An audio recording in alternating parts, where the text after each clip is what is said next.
This campaign, unique in American history since at least the Civil War, and if we are fortunate, unique for the next 1,000 years, has by and large been framed by the media as the expression of the anger of those who feel themselves, if not disenfranchised, then at least excluded from control of a nation their fathers and grandfathers once dominated because they had built the playing field and had not merely tilted it towards themselves, but had filled the other end with landmines to disempower the minorities and the women. The angry white male Trump voter would rather burn it down than accept Hillary Clinton. The angry white male Trump voter wants his country back. The angry white male Trump voter, to use their lunatic candidate's meaningless phrases, wants to win and to make America great again. Enough.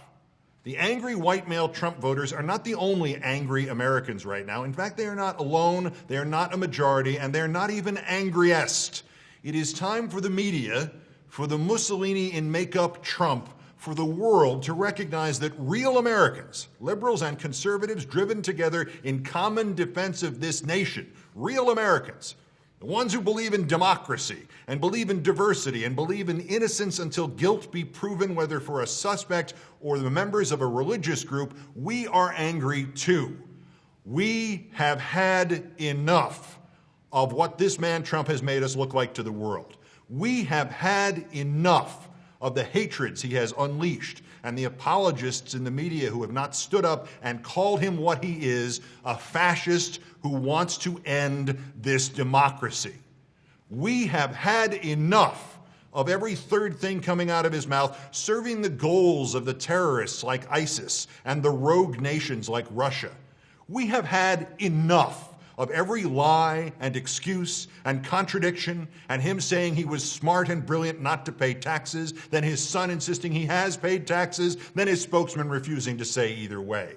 We have had enough of the constant whining and bleating about how everything has been fixed and rigged against this man, to whom the difficulties of inheriting a fortune and a business are the equivalent of the endless punishment of bigotry against African Americans, to whom giving his money to his employees is as big a sacrifice as a mother and father losing their son in war, to whom the dating scene of the 1970s was his Vietnam. We have had enough of the casual cruelties and the unthinking dolts who applaud them, the boasts after the dead in Orlando or on the streets of Chicago or of the discovery of bombs in New York.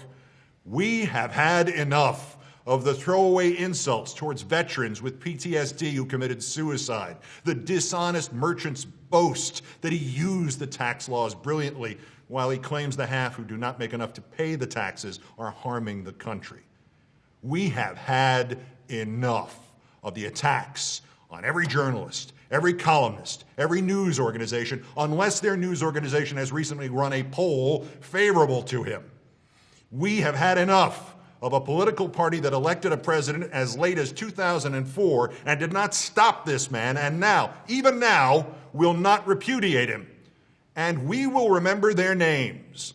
Not just the has-beens like Newt Gingrich and Rudy Giuliani and Rush Limbaugh, but the collaborators like Kellyanne Conway and Chris Christie and Mike Pence and Sean Hannity, and the enablers like Joe Scarborough and Senators Ayotte and McConnell, and a previously esteemed figure who made a fateful and fatal bargain named Speaker Paul Ryan. We have had enough of the vanity candidates and those who might as well vote for Trump if they could seriously consider voting for Gary Johnson, who cannot name any foreign leaders, or for Jill Stein, a well-meaning simpleton who stands for many good things, all of which she will watch die before her eyes if she drains away enough votes to get Trump elected. We have had enough, liberals and conservatives and everybody in between, of the prospect that all we take pride in, all we have inherited, all we have built upon, can be threatened by a third-rate demagogue with a cult-like following whose members have turned off the reality switch in their heads and who got out of school somehow without being able to know the difference between the true, the possible, and the imaginary. We have had enough of the morons who snap cell phone photos of reporters and promise retribution against them, who believe the failures of their own lives will be corrected for them by this Thanksgiving Day parade balloon in a suit, who would and will sell them out at the first opportunity and bring all but a handful of them a new America that will make the one they are whining about now seem, in retrospect and even to them, like heaven upon the earth. We have had enough, and we are angry. And we are angry not because our personal desires have been thwarted like a crowd of third graders who are told they can't have all the candy.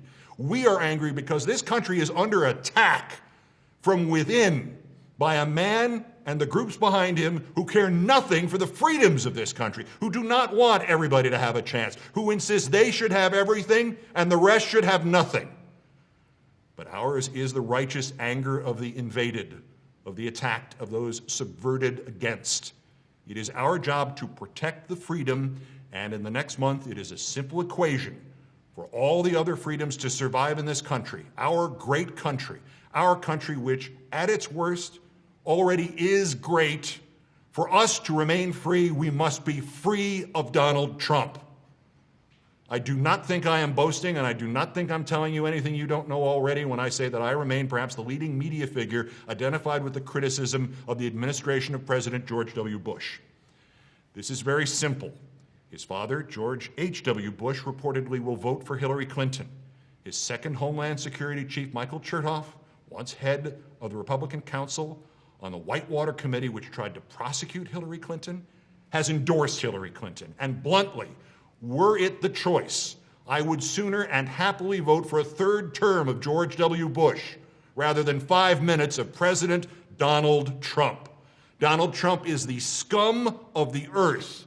And the only way I would not believe that Donald Trump is the scum of the earth is if Donald Trump himself told me he was the scum of the earth, because then I would know he was lying about it and somebody else was the scum of the earth.